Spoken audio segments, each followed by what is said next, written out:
Today, we welcome Mark Baildon to our Global Citizenship Education interview series. Mark is an associate professor at the National Institute of Education in Singapore. He received his PhD in curriculum teaching and educational policy from Michigan State University. And prior to joining the National Institute of Education, Mark taught social studies in secondary school in the United States, Israel, Singapore, Saudi Arabia, and Taiwan. At the National Institute of Education, he has served as the head of the Humanities and Social Studies Education Academic Group and Associate Dean of Partnerships and Analytics in the Office of Education Research. His research and teaching interests focus on ways to support social studies inquiry practices, global citizenship, education, and 21st century literacy in new global contexts. He has published 3 books: Social Studies and New Literacies in a Global Society, Relational Cosmopolitanism in the Classroom, with James Damico in Routledge, Controversial History Education in Asian Contexts, also in Routledge, and Research on Global Citizenship in Asia, Conception, Perceptions, and Practice with Theresa Alviar-Martin, Information Age Publishing in 2021, so a very recent publication. He also serves on the editorial boards of Theory and Research in Social Education and the Asia Pacific Journal of Education. Thank you very much for joining Global Citizenship Education interview series, Mark. It's a pleasure to have you here. Well, thank you, Emiliano. It's a pleasure to be here. Thanks for the opportunity to share some of my work and thinking about global citizenship education. It's a real pleasure, and I have to say that I came across your recent book, and we will discuss it later, of course, Research on Global Citizenship in Asia, and the book really resonated with my research here in Japan, because at the moment you are located in Singapore. So today, of course, we are going to discuss global citizenship and global citizenship education, hear about your experiences and publications. We will touch on your recent book. But in this interview series, the first question is a quite straightforward question.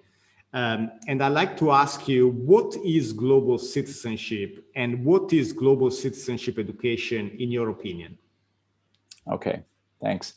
Well, first with global citizenship, I see it as both an ethical and political project, I think. It means being globally minded. I think the ethical aspect is that you recognize that there's common humanity that you share with other people, regardless of race, religion, nationality, and that you exercise great care and concern for others, especially those that I think have been oppressed and marginalized. Right. And so I think there's an important ethical component to that. It has a lot to do with virtue and cultivating particular kinds of virtue that sees actually justice as an ethical project. I think the other aspect of it is more political, and that is one's sense of obligation that we have towards fellow citizens, again, regardless of race, religion, ethnicity, gender, and nationality. And that really means, I think, seeing struggles for social justice interconnected across time and space. Right. That it's about understanding some of the systems of oppression, exploitation, injustice that operate both at local levels and global levels. So I think it's understanding these kinds of connections and relationships, understanding, logics of domination, discourses of domination that perpetuate racism, classism, sexism, colonialism. And it's about understanding their historical legacies, but understanding how they link up across different spatial contexts as well, so that you see that your situation is connected to the situation of other people who are, I think, struggling and perhaps suffering under particular kinds of systems like capitalism and colonialism and so on. So I think, global citizenship is really about just, I think, participating at the local level or the national level or at the global level to address social injustice and to really try to work towards transforming our societies towards more equitable, peaceful, sustainable, and really just types of societies, and to think more about the kinds of futures that we can collectively start to move towards as citizens across the planet. And I think the other thing that I want to mention about global citizenship is that we're increasingly recognizing that we face grand challenges across the planet. Probably the most significant one being global climate change, but it also has to do with, I think, authoritarianism and extremism, the violation of human rights. So I think, resource scarcity, right. Even with pandemic and health-related issues, that we're starting to recognize that these, grand challenges really require concerted effort among citizens, regardless of where they're located in nation states. Right, and then, very interesting. Yeah, and then global citizenship education then is about preparing people to be that type of global citizen. So I think it's developing not only skills and knowledge, but certain kinds of what I would call eco-civic commitments. And these are commitments, again, for care and concern, and especially for social justice, seeing how you can work with others to promote greater justice and to really start to change systems of injustice that really I think all suffer from in particular kinds of ways. So yeah, I think it's an education project. In the book that you just mentioned, that was recently published, we had one author talk about global citizenship education as a global social movement. Talking about the research on global citizenship in Asia, the recent book. Okay, that's right. Yeah, and so I think it I like to think of it as a global social movement, and so it's about forging solidarity, I think, with educators who are committed to global citizenship education in particular ways. And so really thinking about teacher education, professional development as this kind of movement to help teachers think about how they can enact global citizenship education in their classrooms is very important. I think it has to be issues-based, it has to focus on some of those grand challenges that I mentioned. It has to be, I think, inquiry-based.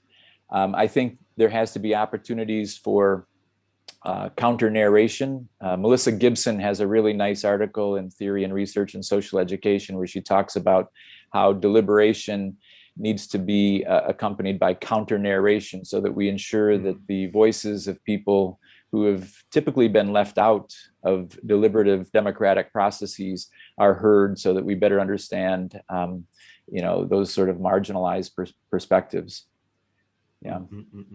Yeah, I think you touch on very interesting points, particularly when you're talking about this sort of connection within pedagogy and politics. And I believe that one of the interesting points about discussions on global citizenship education is exactly the fact that as a pedagogical platform, global citizenship education gives an opportunity to scholars to discuss, also the political implications and societal issues related to sustainability, as you mentioned, social justice, all of this in a way, and this is again my opinion, but kind of, and also notions of values, ethics, that in a way, I'm not saying that we're sort of getting away from the center of discussion, what does it mean to educate critical thinkers, but in a way it wasn't for a while a sort of a focus of a discussion, and in a way this notion of global citizenship brought back this sort of a willingness to discuss notions of social justice, politics, sustainability, all of that. It's sort of encouraged us as scholars to rediscuss these areas, and at least this is my opinion. This is at least what I try to do in my publications and so on. What do you think about this?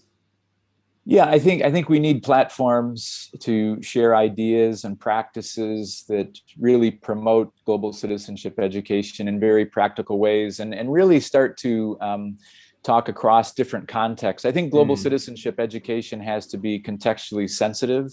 Obviously, there has to be concern for local issues, and a lot of times these local issues are also global issues, and so they manifest themselves in very different ways, and they require different kinds of maybe tactics and techniques to sort of work on those kinds of issues. So yeah. I think having those those kinds of conversations are really important. And one of the things in the most recent book that we were talking about in terms of global citizenship education in Asia, we use Chen, the Taiwanese scholar Chen's concept of Asia as method.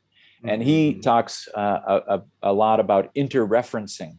And I think it points to what you're getting at, is that we need to interreference, with, especially in Asia, to learn more about what people in different Asian contexts and Asian societies are doing to promote global citizenship education in really a more sort of cosmopolitan approach towards education in general, I think. And I think there's such very rich traditions in Asia that can be drawn upon in terms of some of the values and in terms of ways of thinking about society and about. For example, what would you mention in terms of important notions that could be kind of discussed from an Asian perspectives in terms of culture? What would you?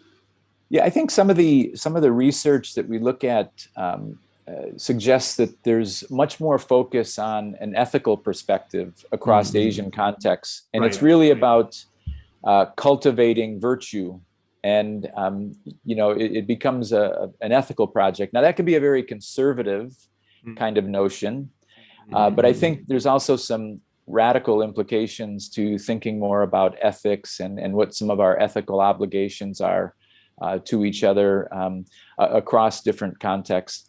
And so, I think that's worthy of conversation across different Asian contexts. What are the kinds of values that global citizenship education can promote? How do we promote those kinds of values? What do they look like in practice? What happens when different values compete with each other? How do we sort of manage some of those kinds of dilemmas? But I think there's a lot of local traditions that are focused on values of sustainability and care for the environment, sustainable livelihoods, things of that nature. Notion of ethics and values, you're touching on very interesting and core points, at least the work I'm focusing on and trying to understand exactly what you're describing here. So what kind of values, what kind of ethical values can be described and examined within different contexts. And Asia is definitely a wonderful opportunity to look into this. And I think this ties with the next question that I have for you. So how the notion of global citizenship relates to your journey, so your personal journey as an educator? Yeah, well, I grew up in upstate New York, and when I was a teenager and during my university years, I have always had a bit of wanderlust. I guess I've always hitchhiked. I hitchhiked around the country when it was safe to do that. But I hitchhiked across the United States a couple of different times. And then after teaching a few years in the United States, I went overseas, and I taught in international schools in different places. So I taught in an international school in Israel, and then I taught in an international school, an American school in Singapore for a few years, then went to Saudi Arabia and taught in a couple of different schools. Again, these are, and also Taiwan, the Taipei American School. So these are fairly privileged institutions, but it was an opportunity for me to learn more about the world. And so I think I've always been curious about the world and about people and different cultures. And then when the opportunity came up at the National Institute of Education, I came here and have worked here for 15 years. In Singapore. In Singapore. And Singapore is a cosmopolitan city in many ways. It's a global hub for, transport, finance, but also for people and culture and so on. It's also been a easy, I've been able to travel into the region and different parts of Asia from Singapore. Yeah. So I think it's provided me with scholarly opportunities as well to really research, global citizenship education in Asia and in the region. So I think, part of my journey, I think is, certainly been very global in nature. And I think you, if my understanding is correct, your most recent book, Research on Global Citizenship in Asia, is a sort of a book that attracts several perspectives from Asia, edited by yourself, that is, and your colleagues, that's kind of attracting a variety of perspectives, in a way mirroring your experience, as you were mentioning, in your journey as an educator. And I think the question I want to ask here is, when you thought of this book, what kind of ideas, what kind of values, what kind of core elements you decided to sort of try to attract from scholars in the book? And, in other very simple words, why the book matters in terms of research and scholarship in global citizenship education? Yeah, I think that a lot of times citizenship education is, viewed through Western lenses. And so we wanted to move away from a Western kind of perspective to more Asian perspectives. And so, we wanted to provide a platform for different Asian scholars, different Asian voices to kind of share what they were doing in different contexts. And so, most of these are, most of the chapters are examples of how educators are trying to open up spaces in their classrooms and in their schools for global citizenship education, to do things like work with students around LGBTQ issues, for example. So we have a scholar that talks about teachers working with LGBTQ students in Taiwan, which I think there hasn't been as much literature, perhaps, looking at some of these kinds of issues which have been considered maybe out of bounds in particular kinds of Asian contexts. We looked at Muslim cosmopolitanism. There's a rich tradition of cosmopolitanism in the Malacca Strait, for example, and throughout Southeast Asia, where we see these very open societies, very sort of pluralistic, that kind of predated the nation state, even with people coming through the region, and this notion of hybridity and so on. So what are the implications of some of that for education in Southeast Asia? We had someone who was using literature to open up space to talk about migrant workers' experiences in Singapore, which sometimes they've been sort of invisibilized in Singapore society. And so this was an opportunity where we saw teachers and students trying to make more visible the kinds of working conditions, living conditions that migrant workers were experiencing through the use of literature, to really kind of cultivate cosmopolitan dispositions. And so I think we wanted to hear, what are some of the things that are happening that we think are interesting examples of global citizenship education in different classrooms. In the Philippines, for example, the scholar there highlighted 2 schools that were doing work with indigenous peoples.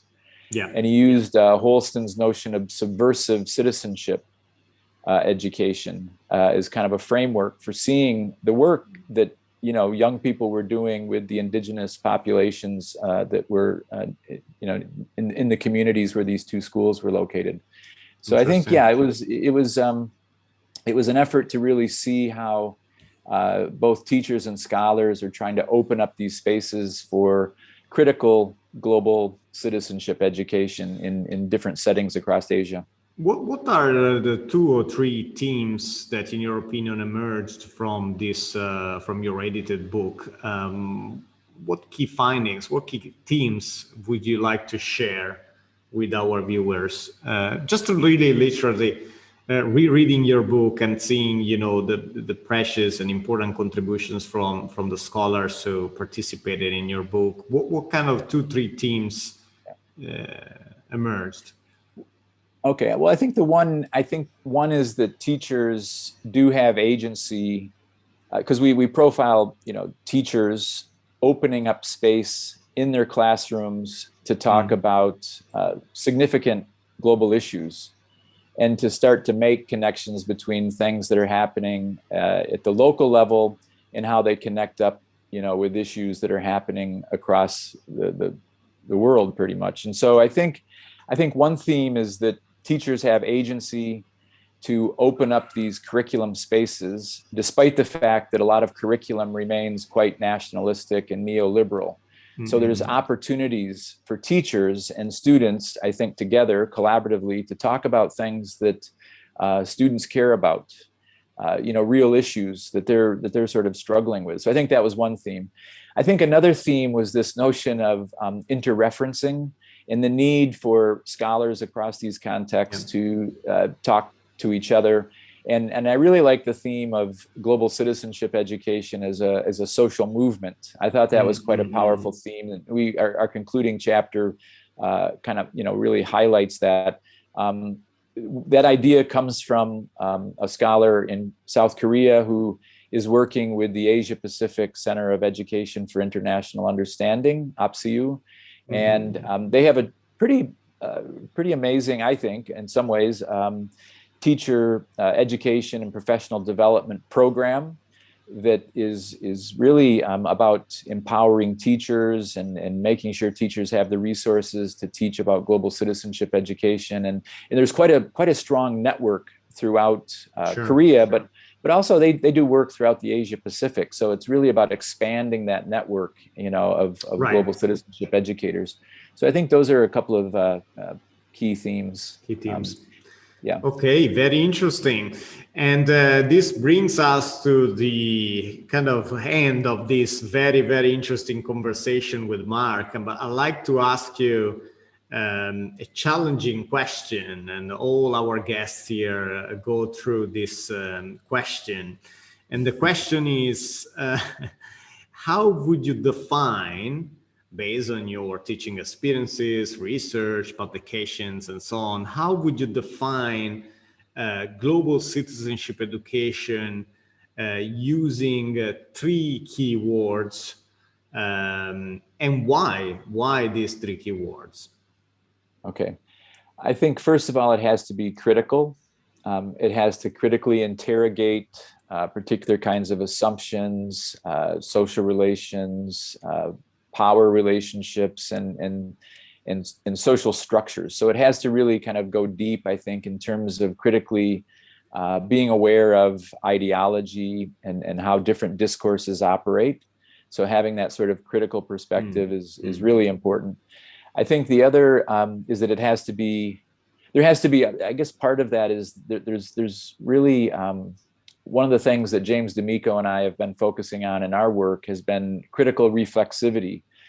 This need to kind of turn the critical lens on oneself to look at how one is participating in these sort of systems and what, needs to be done to kind of challenge one's own, power, privilege, assumptions, so that that also can open up spaces, I think, for others, invite others to come in and participate in a more inclusive and equitable manner. So I think especially, thinking about academia and some of the privileged spaces that we occupy as academics and as educators, we really need to interrogate ourselves and our complicity in some of these systems. So I think that critical reflexivity is probably the second one.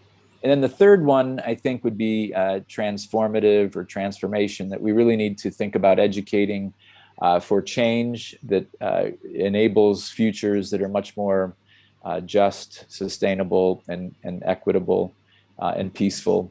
I think the UNESCO mission in that respect. United Nations mission with the 2030 Sustainable Development Goals are pretty key in some of that. And so sort of thinking about how we can enact that and live that every day in our practice, I think is important. Absolutely, absolutely. Well, it was a very, very interesting conversation, Mark. And again, thank you for joining us here at Global Citizenship Education Interview Series.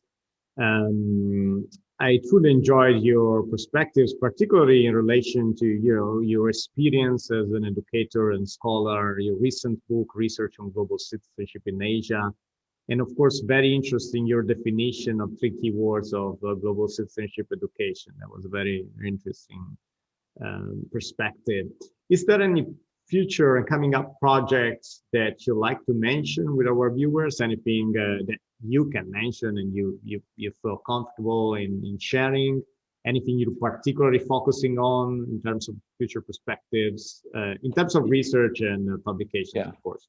Yeah, one in particular, I'm involved in a book project with James Damico and Alexandra Panos in the United States, and the title of it is Confronting Denial, Literacy, Social Studies, and Climate Change. And so we're looking at the role of denial in the United States in particular, and sometimes this is a very multifaceted concept and problem. It's I think a significant social problem that we're looking at, not just in terms of climate change denial or the denial of climate science, but in some ways we're seeing this kind of playing out in American society. It's the denial of basic reality, the denial of truth, the denial of evidence, and it has it's playing out in terms of these sort of culture wars and some of the debates around what kind of history gets taught in schools, and there seems to be this this denial that I think is quite problematic. And so Absolutely. The book is focusing on that. It's focusing specifically on climate science denial and denial of climate crisis, climate change. But I'd like to mention that we're working on that, and it will be published in next year. I mean, I think this is the plan. Next year. We have a contract with Teachers College Press, and we're busy, trying to get it. We want to meet the deadline that we have. So so wonderful. Then looking forward to reading the book. It must be an interesting piece, this one. Yeah. Well, thank you very much for this opportunity. It's been a pleasure to talk with you. Yeah, thank you. All right. Thank you very much, Mark.